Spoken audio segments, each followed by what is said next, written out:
Moçambique, uma nação marcada pela riqueza de sua cultura e pela resiliência de seu povo, se viu imersa em um ciclo de conflitos que desafiou suas esperanças de paz e desenvolvimento. Após 16 anos de guerra civil entre a Frelimo, o partido no poder, e a Renamo, o movimento rebelde na época, o país celebrou o Acordo de Paz em 1992, um marco que deveria ter encerrado a violência e aberto as portas para a reconciliação. No entanto, o que deveria ser um novo começo revelou-se, na verdade, um delicado equilíbrio entre a paz e a exclusão. A luta continua! A luta continua!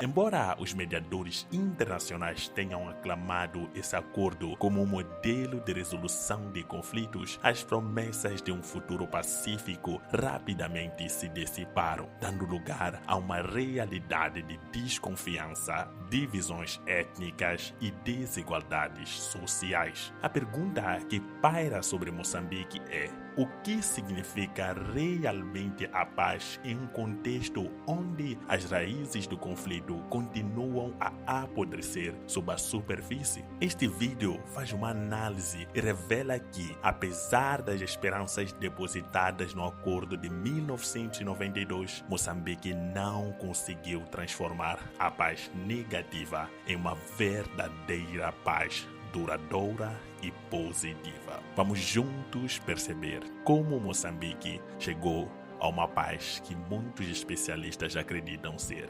negativa. A Guerra dos 16 anos. Moçambique ganhou a independência de Portugal a 25 de junho de 1975.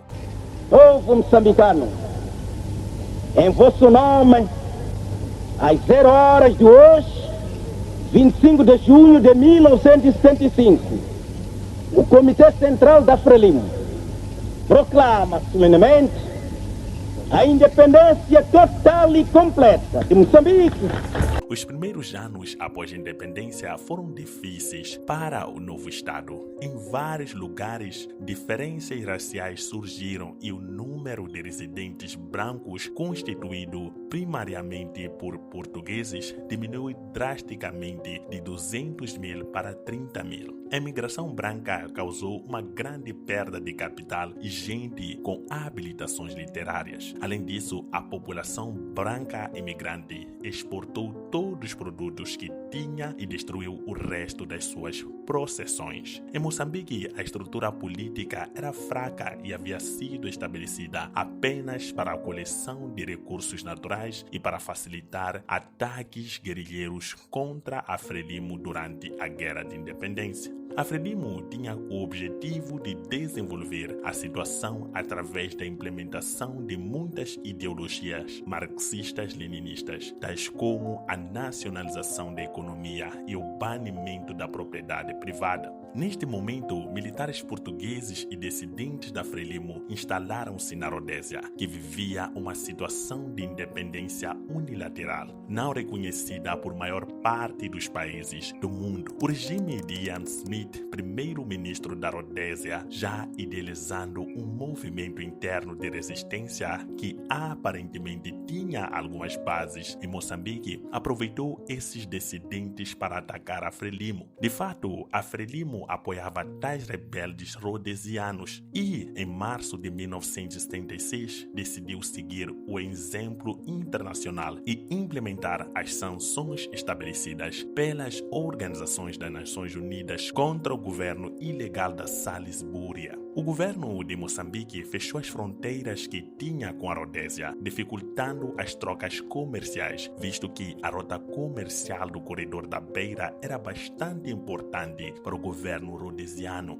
incluindo a linha de caminhos de ferro. A estrada e o oleoduto que ligavam o Porto da Beira a Salisbúria embora a Rodésia tivesse boas relações com o regime sul-africano do apartheid, este fecho das suas fontes de abastecimento foi um duro golpe. Ademais, Moçambique apoiou a União Nacional Africana do Zimbábue, ZANU, violando assim as regras do governo branco da Rodésia. Pouco tempo depois, para além de intensificarem os ataques contra estradas, pontes e colunas de abastecimento dentro de Moçambique, os rodesianos ofereceram aos dissidentes moçambicanos espaço para formarem um movimento de resistência e criarem uma estação de rádio usada para propaganda antigovernamental. Foi neste momento que se formou a Resistência Nacional Moçambicana, RENAMO, que inicialmente não tinha uma inclinação política, constituindo majoritariamente em forças contra o socialismo e a Frelimo.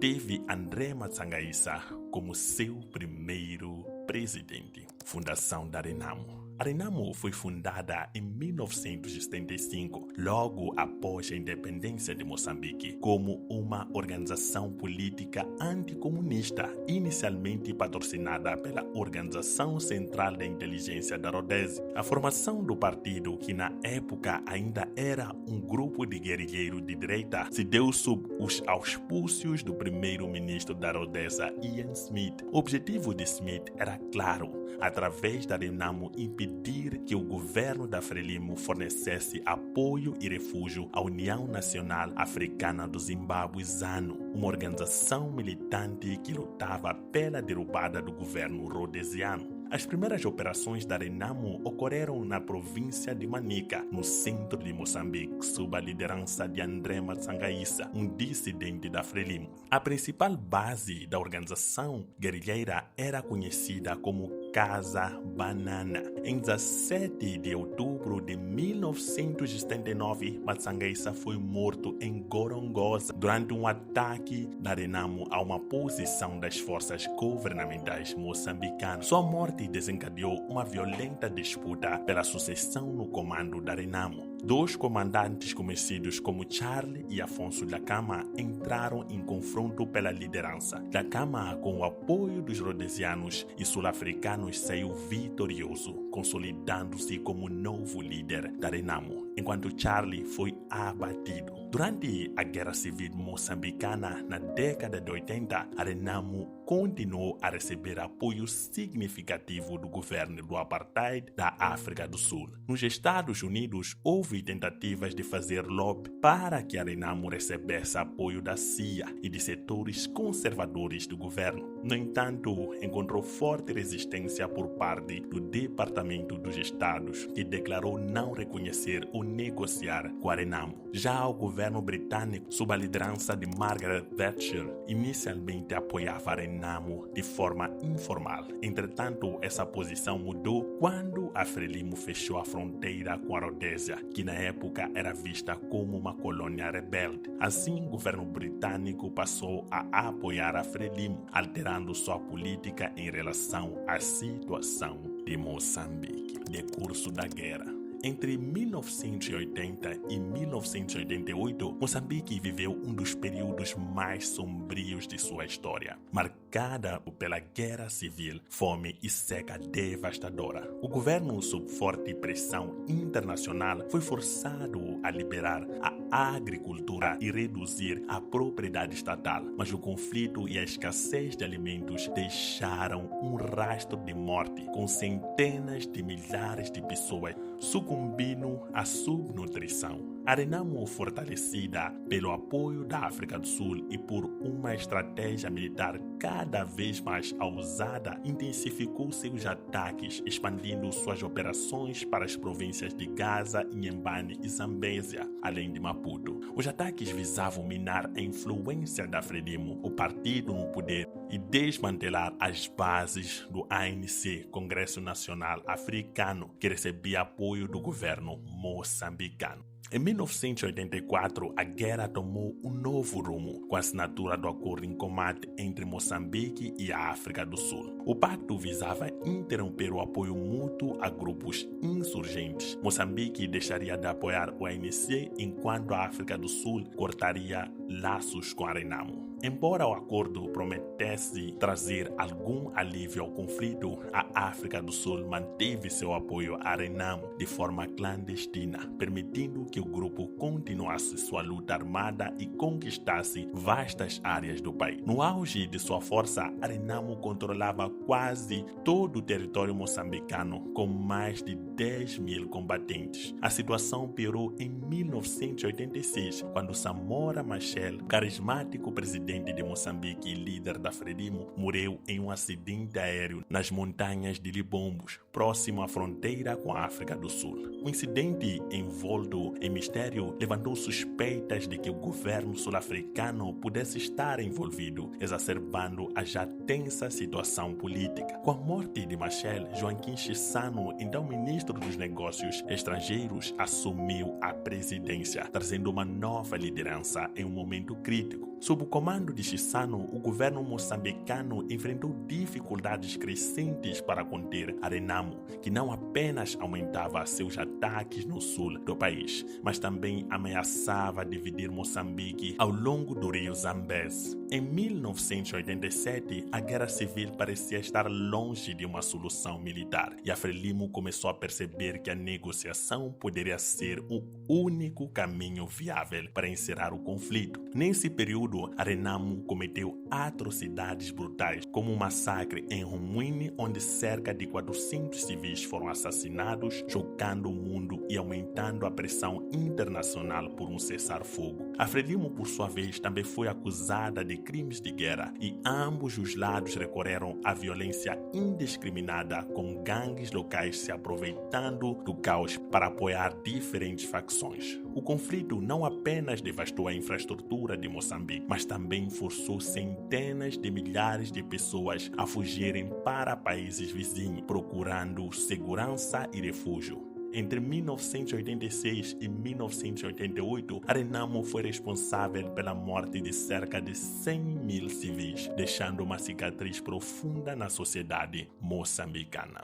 No entanto, com o apoio de Zimbábue e da Tanzânia, a Frelimo conseguiu realizar contra-ataques decisivos em 1988, contendo o avanço da Renamo. Ainda assim, o país estava à beira do colapso e o fim da guerra parecia cada vez mais uma necessidade inescapável: a paz. Entre 1988 e 1992, Moçambique enfrentou um longo e difícil processo de pacificação. A guerra civil estava desgastando o país, tanto militar quanto economicamente. Pressionada pela crise econômica, o governo moçambicano abandonou sua ideologia marxista-leninista, transformando a República Popular de Moçambique na República de Moçambique. Esse período também marcou o início de reformas políticas e econômicas, como a legalização do multipartidarismo e a transição para uma economia de mercado. No final de 1988, a África do Sul finalmente aceitou ajudar a pôr fim ao conflito, e em novembro do mesmo ano, o governo moçambicano fez um apelo à igreja e à comunidade internacional para intermediar negociações de paz com a Renamo. Para incentivar o diálogo, foi oferecido anistia geral aos membros do grupo rebelde. Em fevereiro de 1989, representantes da Igreja Católica confirmaram que a Renamo estava disposta a negociar. Ao longo dos meses seguintes, encontros aconteceram, incluindo mediações no Quênia, e, em 1990, pela primeira vez, houve negociações diretas entre a Frelimo e a Renamo em Roma, Itália. Embora um cessar-fogo parcial tenha sido alcançado em dezembro de 1990, ele foi rapidamente rompido e os combates continuaram. A crise econômica também piorou, forçando o governo a assinar acordos com o Banco Mundial e com o Fundo Monetário Internacional em 1987, o que levou ao fim do socialismo e à privatização de propriedades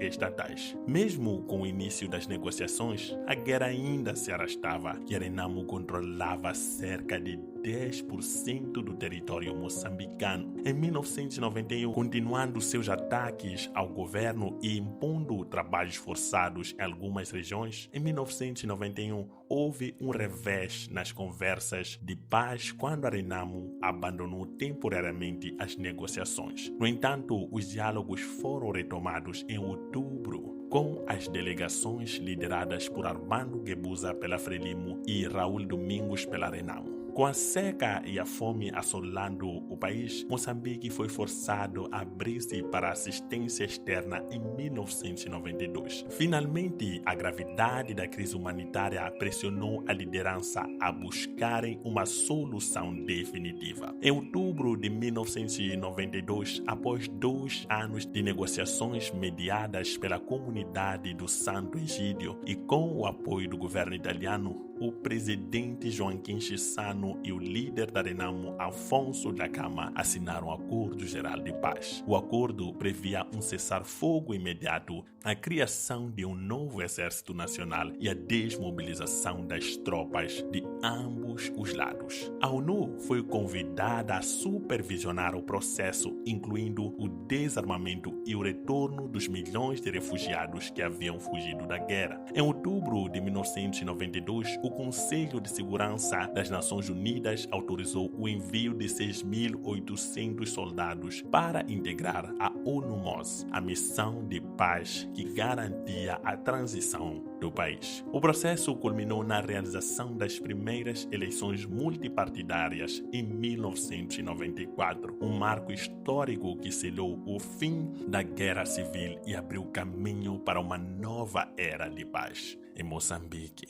Mas será que essa paz foi realmente efetiva? A paz negativa. Em 1992, após intensas negociações mediadas pela Itália e outros atores internacionais, a Frelimo e a Renamo assinaram um acordo de paz.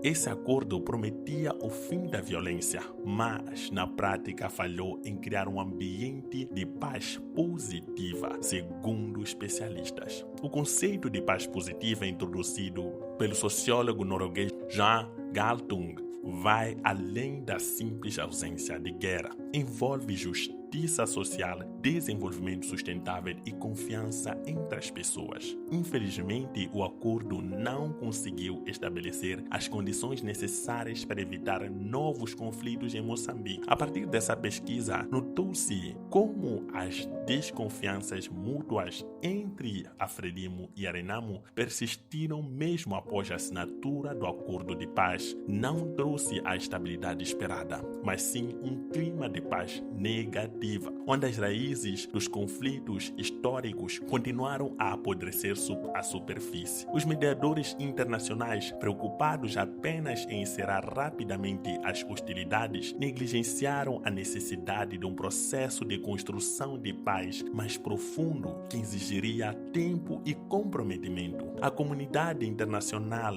ao celebrar a aparente adesão da Frelimo à democracia, ignorou os problemas das divisões étnicas que marginalizavam grande parte da população moçambicana, excluindo-a do desenvolvimento econômico e social. Os efeitos dessa paz negativa tornaram-se evidentes em 2013, quando as tensões entre a Frelimo e a Renamo explodiram novamente em um novo conflito armado no centro do país. Centenas de vidas foram perdidas e ambos os lados cometeram abuso de direitos humanos. O país foi efetivamente dividido, dificultando a movimentação entre o norte e o sul. Mesmo após várias declarações de cessar-fogo e 2 novos acordos de paz em 2014 e 2019, a guerra continuou a assolar a região. Embora os conflitos recentes tenham características e origens distintas, um elemento em comum se destacou: a exclusão. Conclui que os processos eleitorais em Moçambique não foram transparentes nem justos. A Frelimo mantém um controle rigoroso sobre instituições chaves como o Comitê Nacional de eleitoral e o judiciário, e o silêncio complacente da comunidade internacional permitiu que esses processos viciados perdurassem. A falta de transparência eleitoral é um fator crucial para o fracasso da democracia em Moçambique, forçando a Renamo a recorrer ao conflito armado como única alternativa. Além disso, uma nova insurgência islâmica começou a eclodir na província de Cabo Delgado em 2017. Também reflete a exclusão econômica, social e étnica. Em resumo, o Acordo de Paz de 1992, embora tenha encerrado a guerra, também criou um ambiente de paz negativo em Moçambique. Essa situação se manifesta de duas maneiras. A Frelimo continua a governar o país através de eleições não transparentes, enquanto a Renamo foi implicitamente autorizada a manter seu exército. Usado como ferramenta de chantagem política, o controle sobre as instituições e a falta de justiça eleitoral alimentaram a desconfiança e a exclusão, resultando na ressurreição de alguns conflitos posteriores após a assinatura dos acordos. O que você acha dessa situação? Moçambique realmente vive uma paz? Esse é o vídeo que eu trouxe para vocês. Olhar a África em uma perspectiva africana. Tchau!